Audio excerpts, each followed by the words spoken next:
इस वीडियो में हम जिस मूवी का रिव्यू करेंगे वो एक साइकोलॉजिकल हॉरर मूवी है जिस मूवी का नाम है अमेरिकन साइको 2000। इस मूवी में माइंड घुमा देने वाली रियलिटी मूवी के लास्ट में हमारे सामने आती है। मूवी स्टार्ट होती है और ये 1998 का साल होता है जिसमें मूवी का मेन कैरेक्टर पैट्रिक को दिखाया जाता है। ये न्यूयॉर्क सिटी का इन्वेस्टमेंट बैंकर है। इसकी लाइफ काफी हद तक यानी कि बनावटी होती है जो ये कॉस्टली रेस्टोरेंट में जाकर महंगे कपड़े पहनकर शो करवाता है और ये सब कुछ पैट्रिक अपने स्टेटस को मेंटेन रखने के लिए और अपने अमीर दोस्तों को दिखाने के लिए शो ऑफ करवाता है। हालांकि इन दोस्तों में से बहुत से लोगों को पैट्रिक पसंद तक नहीं करता। पैट्रिक इन्हें अपनी लाइफ के बारे में बता रहा होता है कि वो क्या क्या चीजें यूज कर रहा है, जैसा कि डिजाइनर के बने हुए कपड़े, costly furniture, special music lesson और भी बहुत कुछ। और इसके आसपास बैठे हुए दोस्त भी कुछ इसी तरह के होते हैं। इसलिए उस वक्त पैट्रिक का एक साथी खुद को ज्यादा बड़ा दिखाने के लिए अपना विजिटिंग कार्ड दिखाता है। इसके दोस्त का कार्ड पैट्रिक के कार्ड से ज्यादा अच्छा और कॉस्टली होता है और सब दोस्त इस कॉस्टली कार्ड को बहुत ही पसंद करते हैं। पैट्रिक को गुस्सा आता है कि कैसे उसके साथी का कार्ड इसके कार्ड से अच्छा और महंगा हो गया। इसी गुस्से और पागलपन में वो वापस घर जाते हुए रास्ते में एक होमलेस आदमी और इसके कुत्ते को बहुत ही बुरे तरीके से जान से मार देता है। कुछ वक्त गुजरता है और क्रिसमस के मौके पर पैट्रिक अपने उसी कॉस्टली कार्ड रखने वाले दोस्त जिसका नाम पॉल एलन होता है उसके साथ डिनर का प्लान बनाता है। अब वो डिनर के लिए घर आ जाते हैं जहाँ पर बैकग्राउंड म्यूजिक में एक फेमस सॉन्ग चल रहा होता है और पैट्रिक अपने इस साथी को इस गाने के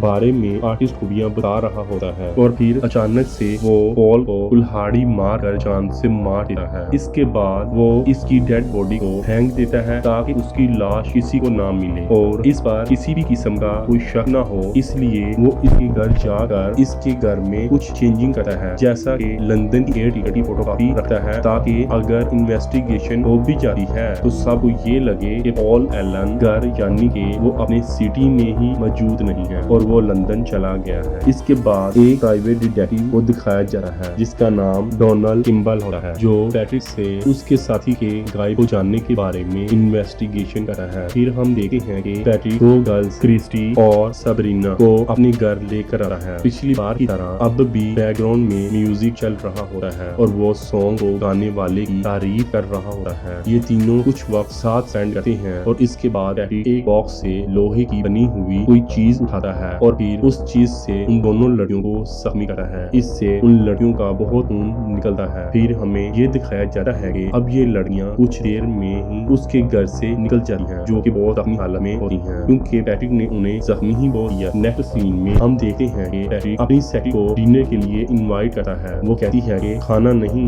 बल्कि ड्रिंक के लिए जरूर आऊंगी। जब इसकी सेक्रेटरी इसके घर आती है तो वो अपने ही ध्यान में पैट्रिक बातें कर रही होती है तो पीछे से पैट्रिक आकर उसे नेल गन से मारना चाह रहा होता है, लेकिन उसी वक्त फोन आंसरिंग मशीन पर पैट्रिक की एक दोस्त का मैसेज आता है कि मैं कुछ ही देर तक आ रही हूँ। ये सुनकर वो नेल गन मशीन को छुपा लेता है और अपनी सेक्रेटरी को कहता है कि अब तुम जा सकती हो। अगले दिन प्राइवेट डिटेक्टिव की मीटिंग पैट्रिक से होती है। वो उससे बताता है कि पैट्रिक पॉल एलन के गुम हो जाने पर मुझे तुम पर कोई शक नहीं है, लेकिन यहाँ एक बात की समझ नहीं आती कि वो एकदम से कैसे अपना घर छोड़कर चला गया। पैट्रिक उसे खामोशी से सुन रहा होता है क्योंकि पॉल एलन का घर खाली होता है। अब वो दोबारा से दो लड़कियों को अपने घर बुलाता है और वो इस घर में ही इन दो लड़कियों में से एक को जान से मार देता है और दूसरी लड़की जान बचाकर भागी है। वो भागने वाली लड़की बाहर जाने के लिए रास्ता ढूंढते हुए रास्ते में मजीद लड़कियों की लाशें देखती है। पैट्रिक उस लड़की का पीछा कर रहा होता है। आखिरकार वो लड़की घर से निकल जाती है। अब सीढ़ियों से जा रही होती है तो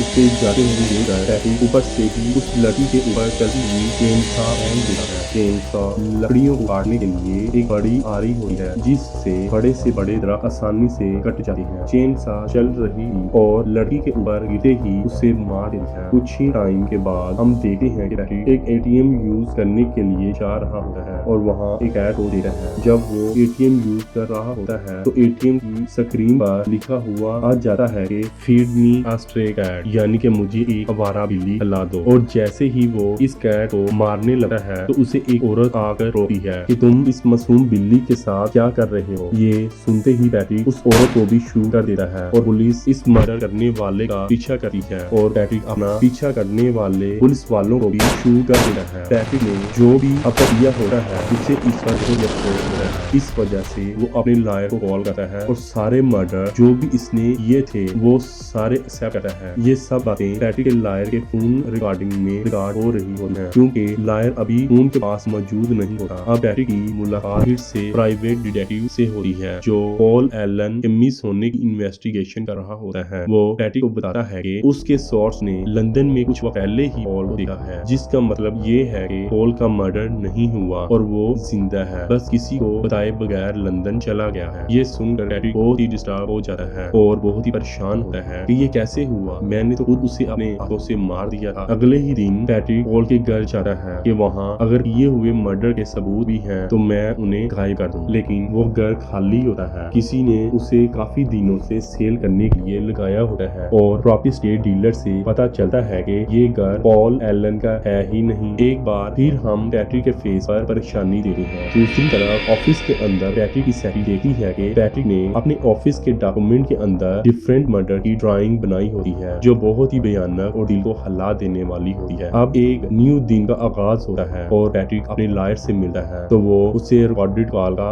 याद करवाता है। वो दोबारा से कबूल करता है कि मैंने कुछ दिनों से बहुत से लोगों के मर्डर किए। उसका लॉयर पैट्रिक पर हंसता है और कहता है कि पैट्रिक क्या तुम मेरे साथ कोई जोक कर रहे हो, ऐसा हो ही नहीं सका क्योंकि मैंने कल ही पॉल एलन के साथ लंदन में डिनर किया। पैट्रिक बहुत ही कंफ्यूज और बहुत ही थक चुका होता है। ये सब सुनने और जानने के बाद कि पॉल एलन का जिंदा होने का पहले प्राइवेट डिटेक्टिव ने बताया और अब उसके वकील ने भी। पैट्रिक अब कुछ भी समझ नहीं पा रहा होता और वो अपने घर आ जाता है। बेसिकली पैट्रिक ये सब होने वाले मर्डर की हेलुसिनेशन कर रहा होता है। हेलुसिनेशन एक ऐसी बीमारी है जिसका पेशेंट किसी ऐसी चीज को रियल समझता है जो असल में है ही नहीं और ये एक साइको पेशेंट की बीमारी है। इसलिए पैट्रिक एक अमेरिकन साइको होता है। जो भी इसने मर्डर या नुकसान किए होते हैं वो सब उसका ख्याल होता है क्योंकि वो इन सब मर्डर होने वालों से नफरत करता है और इन्हें नुकसान पहुंचाना चाहता था और उसने अपने माइंड में ही एक दुनिया बना ली थी जिसमें उसने सारे मर्डर किए थे। ये सब उसकी बीमारी की वजह से था और मूवी यहाँ पर खत्म हो जाती है।